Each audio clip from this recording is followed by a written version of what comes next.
আসসালামু আলাইকুম রহমতুল্লাহ। BBA first year এবং সেকেন্ড ইয়ারের বিজনেস ম্যাথ বইয়ের চ্যাপ্টার নাম্বার সিস্টেমের প্রথম ক্লাসে সবাইকে স্বাগতম। ধারাবাহিক ক্লাসগুলোর মধ্যে এই চ্যাপ্টার থেকে যতটা অঙ্ক পরীক্ষায় থাকতে পারে সবগুলো অঙ্কের সমাধান এক এক করে বোঝানো হবে। ধৈর্য ধরে প্রথম থেকে শেষ পর্যন্ত যে সকল শিক্ষার্থী ক্লাসগুলো দেখবেন, বুঝবেন না এরকম শিক্ষার্থী পাওয়া যাবে না ইনশাআল্লাহ। সরাসরি আমি আলোচনায় যাচ্ছি। নতুন হয়ে থাকলে আমার YouTube channel, Facebook page subscribe, follow করে রাখেন। এই চ্যাপ্টারের অঙ্কের সমাধানের জন্য আমাদের এই সূত্রগুলোর প্রয়োজন হবে, তবে এটার প্রয়োগ করে দেখাবো ধারাবাহিক ক্লাসগুলোর মধ্যে। যদি অঙ্কগুলোর নাম এক এক করে বলতে চাই, যেমন একটা অঙ্ক থাকতে পারে এ প্লাস আইবি আকারে প্রকাশ, 2 নম্বর বর্গমূল নির্ণয়, 3 নম্বর ঘনমূল নির্ণয়, 4 নম্বর প্রমাণ করো যে √2, √3, √5 এগুলো অমূলদ সংখ্যা, তারপর সরল করার জন্য বলা হবে। তারপর মডুলাস, আর্গুমেন্ট, এ জাতীয় অঙ্কগুলো ধারাবাহিক ক্লাসের মধ্যে এক এক করে তোমাদের বুঝিয়ে দিচ্ছে। প্রথম অঙ্কটা, যদি 3+2i ভাগ 2+3i equal to a plus i b হয়, তাহলে প্রমাণ করো যে a² plus b² equal to 1। আচ্ছা, তো যেহেতু প্রমাণ করতে হবে a² plus b² equal to 1, তাহলে এর মান এবং বির মানটা আগে প্রয়োজন। এ এবং বি এর মান আমরা এইটা থেকে বাইর করব, তাহলে যেটা দেওয়া আছে ওইটাই আমরা লিখব। তো যখন যেটা বোঝানো প্রয়োজন আমি তোমাদের লিখে বুঝিয়ে দিচ্ছি। তো প্রথমে আমি লিখলাম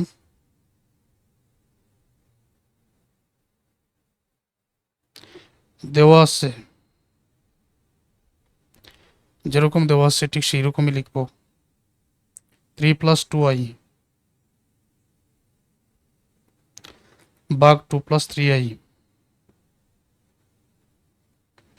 equal to a plus i b. তাহলে এরকম যদি আমরা কখনো পাই, তখন দেখতে হবে নিচে কি আছে।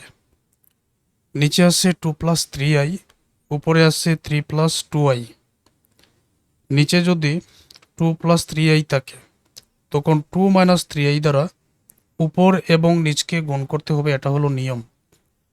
যখন যেটা বোঝানো প্রয়োজন আমি এটা অঙ্কের মধ্যে বুঝিয়ে দিচ্ছি, চিন্তার কোনো কারণ নাই। অনেক শিক্ষার্থীরা আমার রেকর্ড ক্লাস পছন্দ করেন, আবার অনেকে বলেন যে অল্প সময়ে বুঝিয়ে দেন। তো আমি চেষ্টা করি অল্প সময়ে বোঝানোর জন্য, আর এগুলো যেহেতু লিখে বোঝাতে হয় একটু সময় লাগবে।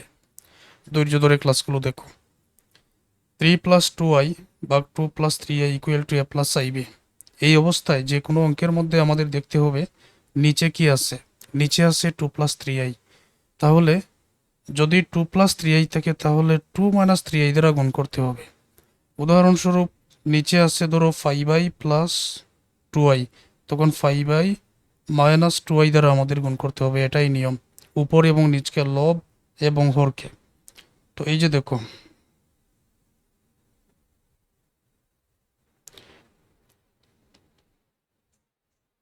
3+2i উপর যেরকম আসছে ঠিক সেরকম রেখে দাও।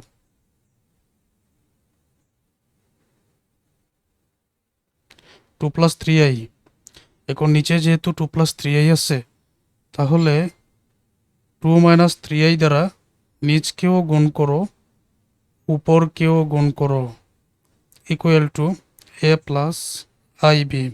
এখন এই গুণ করার কারণে মানের মধ্যে কোনো ভিন্নতা কিন্তু হয় নাই। কিভাবে? যেমন ধরো আমি যদি এখন 2 - 3i 2 - 3iটা কেটে দেই, তাহলে এই যে এখানে 3+2i আছে বা 2+3i আছে, আগেও কিন্তু 3+2i বা 2+3i আছে, দুইটা কিন্তু সমান হয়ে যায়। তার মানে উপর এবং নিচকে যদি আমি এখন 500 দ্বারা গুণ করি কোনো সমস্যা নেই, 100 দ্বারাও যদি গুণ করি কোনো সমস্যা নেই। আচ্ছা, এখন এই মুহূর্তে আমাদের কি কাজ? এই মুহূর্তে এই দুইটা ব্র্যাকেট আমাদের আলাদা আলাদা গুণ করতে হবে। তো ব্র্যাকেট গুণ করার নিয়মটা কি? ব্র্যাকেট গুণ করার নিয়ম হচ্ছে, যেমন ধরো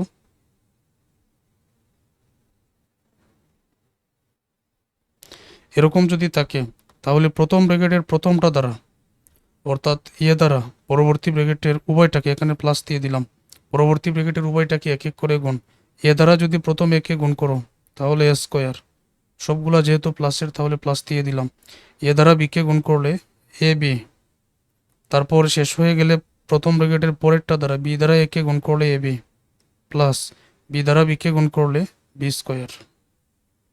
ওই নিয়মে যেমন আমি এখন তোমাদের এই জায়গায় দেখাচ্ছি, এখানে প্রথমে আসছে 3 দ্বারা যদি আমি 2কে গুণ করি, যেমন প্রথমে আমি এই 3 দ্বারা প্রথমে 2কে গুণ করব, তারপর ওই 3 দ্বারা প্রথম 3 দ্বারা আবার 3কে গুণ করব। আচ্ছা, তো এখানে দেখো 3টা প্লাসের 2টা প্লাসের, তাহলে 2 3 6, এটা প্লাসের 6ই হবে, 3টা প্লাসের 3টা মাইনাসের। এখন 3 এবং 3 গুণ করলে 9, সাথে আসছে 9 3 হলো প্লাসের 3টা মাইনাসের, প্লাসে মাইনাসে মাইনাস 9। এখন 2i দ্বারা 2 মাইনাস 3কে গুণ করবো, 2i দ্বারা 2কে গুণ করলে 2i হচ্ছে প্লাসের, 2টো প্লাসের, তো প্লাসের হচ্ছে 4i। এখন 2i দ্বারা মাইনাসের 3কে যদি গুণ করি এরকম দেখো, মাইনাসের 3i, 2 এবং 3 গুণ করলে 6, i গুণ করলে i স্কোয়ার, এটা হলো প্লাসের, এটা হলো মাইনাসের, এই জন্য প্লাসে মাইনাসে মাইনাস, তো মাইনাসের 6i স্কোয়ার। এটা আলাদা করে আমি দেখালাম, যেমন ধরো এখানে আমরা গুণ করেছি 2i দ্বারা প্রথমে 2কে গুণ করে 4i প্লাসের হয়েছে, 2i দ্বারা 3iকে গুণ করলে 2 3 6, i স্কোয়ার, এই 2iটা প্লাসের 3iটা মাইনাসের, এই জন্য প্লাসে মাইনাসে মাইনাসের 6i স্কোয়ার লেখা হয়েছে। ঠিক আছে এটা। আচ্ছা, তারপরে আসো, এইটা এখন আমাদের বাঙাতে হবে। এখন 2 দ্বারা যদি 2কে গুণ করি নিচে, এই 2 দ্বারা যদি এই 2কে গুণ করি 4, এখানে a প্লাস আইবি রেখে দিবেন।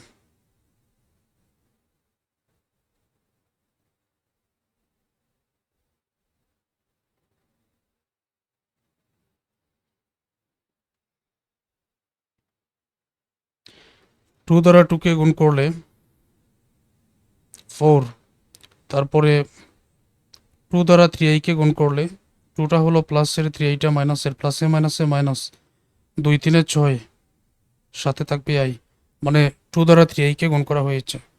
3i দ্বারা যদি এখন 2কে গুণ করি তাহলে 2 3 6, উভয়টা কিন্তু প্লাসের, 3iটা প্লাসের, 2টাও প্লাসের, তাহলে এখানে হবে প্লাস 3i এবং 2, 2 3 6, 6i, তারপর 3i দ্বারা 3iকে গুণ করলে 3 3 9, 3iটা প্লাসের, এই 3iটা মাইনাসের, প্লাসে মাইনাসে মাইনাস, তো এখানে 3 3 9, 9i স্কোয়ার, 3 3 9, i গুণ করে i স্কোয়ার, 9i স্কোয়ার। আশা করছি এতটুকু বুঝতে পেরেছ।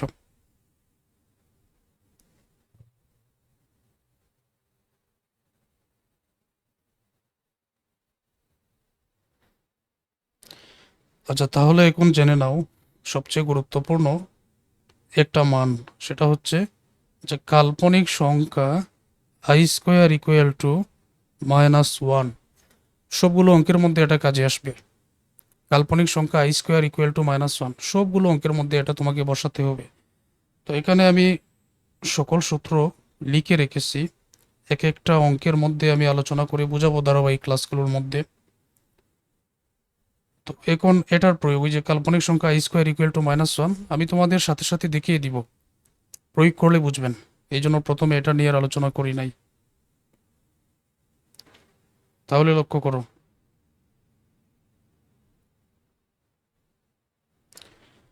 উপরে হিসাবটা আগে করো তো।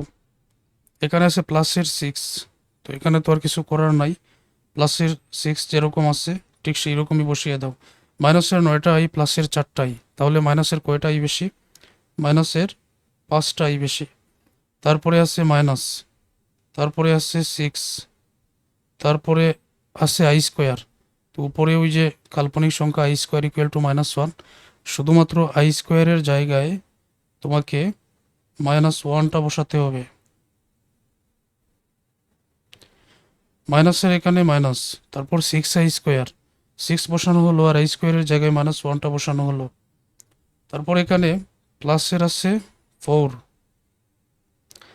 মাইনাসের 6i প্লাসের 6i কাটা, বাকি থাকে এখানে মাইনাসের 9, সাথে যেহেতু আই স্কোয়ার আছে তাহলে গুণ দিয়ে আই স্কোয়ারের মানটা -1 এটা লিখে নাও, equal to A plus I B হয়।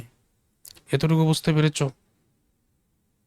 প্রথম ক্লাসটা ভালো করে দেখলে পরবর্তী ক্লাস একেবারে সহজ। প্রথম 1, 2, 3 নাম্বার ক্লাস যদি মনোযোগ দিয়ে দেখে নাও তাহলে পরবর্তী ক্লাস একেবারে সহজ, কারণ মোটামুটি সকল অঙ্কই একই নিয়মেই যেতে হয়, কাজগুলো একই।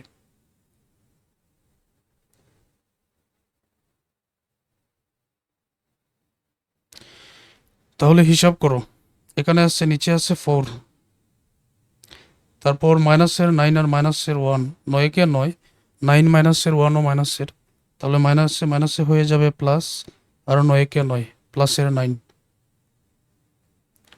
তো এখানে হিসাব করো, মাইনাসে প্রথমে আছে প্লাসের 6, তারপর আছে মাইনাসের 5i, তারপর মাইনাসের 6 মাইনাসের 1, 6 কে 6, 6টা এখানে মাইনাসের 1 ও মাইনাসের মাইনাসে মাইনাসে প্লাসের 6 হয়ে যাবে, equal to A plus I B.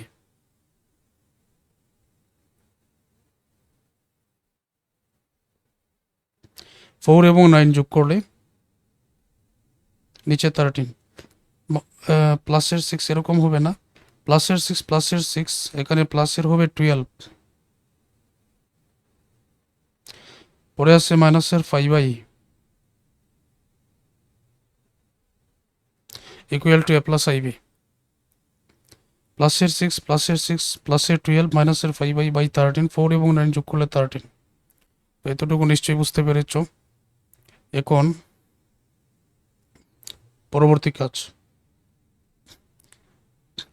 এই যে 13টা আছে, 13 কিন্তু 12 মাইনাস 5i উভয়টা নিচে আছে, তাই আমি আলাদা করে নিব। আলাদা কিভাবে করব? যেমন একবার আমি 12-এর নিচে 13কে রেখে দিব, মধ্যখানে মাইনাস আছে মাইনাস, তারপর 5i এর নিচে একবার আমি 13কে রেখে দিব, equal to A plus i b. এই মুহূর্তে তোমাদের একটা প্রশ্ন জাগবে মনের মধ্যে, যে আপনি আলাদা করলেন, তো আলাদা যে করলেন এখানে কি মানের কোনো ভিন্নতা হবে না? না, এখানে মানের কোনো ভিন্নতা হবে না। তোমরা নবম দশম ক্লাস 6-7 পড়ে আসছো ভগ্নাংশের কাজ কিভাবে করতে হয়।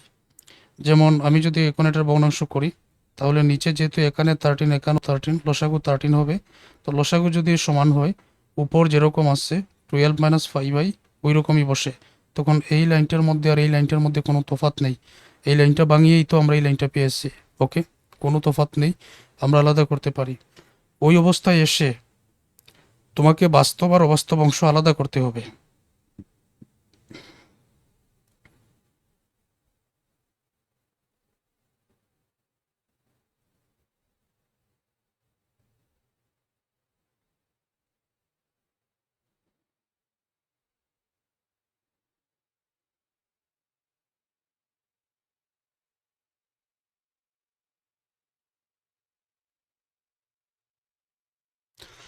বাস্তব আর অবাস্তব অংশ আলাদা করে পাই, তাহলে বাস্তব কোনটা আর অবাস্তব কোনটা?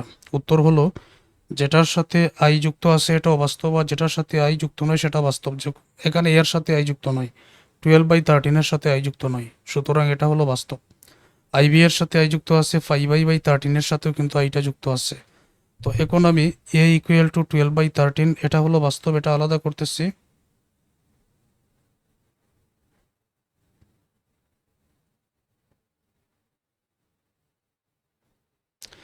এ ইকুয়াল টু প্লাসের 12/13, তারপর এখানে আসছে আইবি ইকুয়াল টু, যেমন আমি যদি এখন লিখে নেই আইবি ইকুয়াল টু, আগে মাইনাস থাকলে মাইনাস দিতে হয়, -5i/13, এই আইটা এবং এই আইটা কাটা যাবে, ঠিক আছে। তাহলে বি ইকুয়াল টু -5/13 আমি একবারই লিখতে পারি, মানে এখানে আর সাথে আই আনার কোনো প্রয়োজন নাই।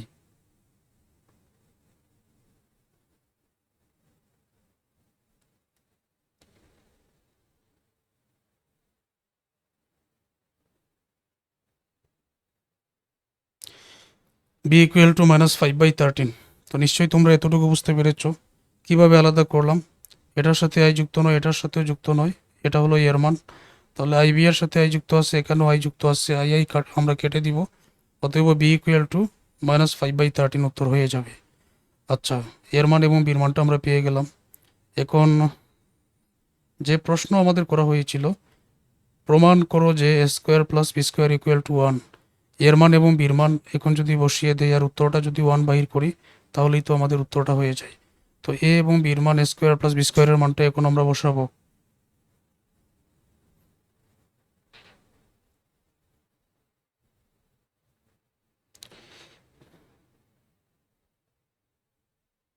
নাও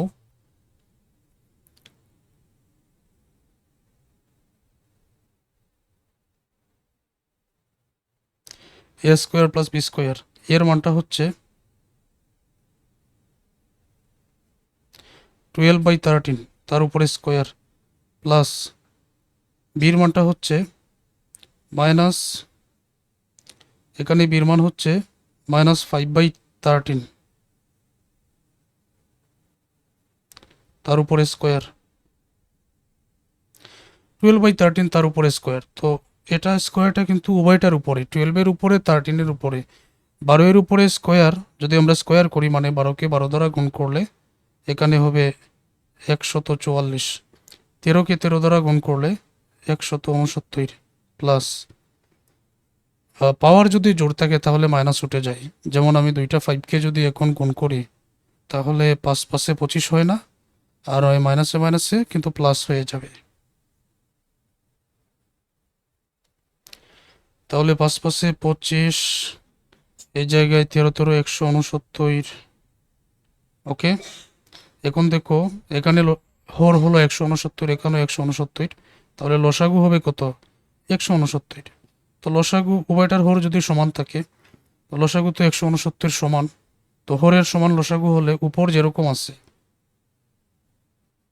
উভয়টার হরের সমান যদি লসাগু হয়, উপর যেরকম আছে ঠিক সেই রকম বসাও। যেমন 144 প্লাস 25,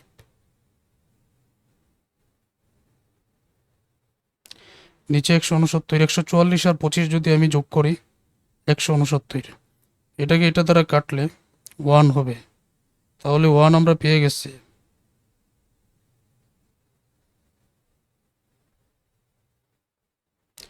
এবার তোমরা লক্ষ্য করো, প্রমাণ করো যে square plus b square equal to 1। এতক্ষণ পর্যন্ত আমরা যেরকম সমাধান করলাম, আমরা যা মনে রাখবো, এখান থেকে তো এ এবং বি এর মান বাইর করতে হবে। নিচে যে 2 + 3i আছে, 2 + 3i থাকলে 2 - 3i দ্বারা উপর নিচে গুণ, প্রথম কথা এটা। এরকম দুইটা ব্র্যাকেট থাকলে ব্র্যাকেটের গুণ করার নিয়ম এটা। আচ্ছা, তারপরে বাস্তব অবাস্তব অংশ আলাদা করার জন্য যেটার সাথে আই যুক্ত নয় এটা হলো বাস্তব, যেটার সাথে আই যুক্ত আছে এটা হলো অবাস্তব। উপরে যে রাশিটা দেওয়া আছে, ফাইনালি যেহেতু এ এবং বি এর মান আমরা পেয়ে গেছি, সুতরাং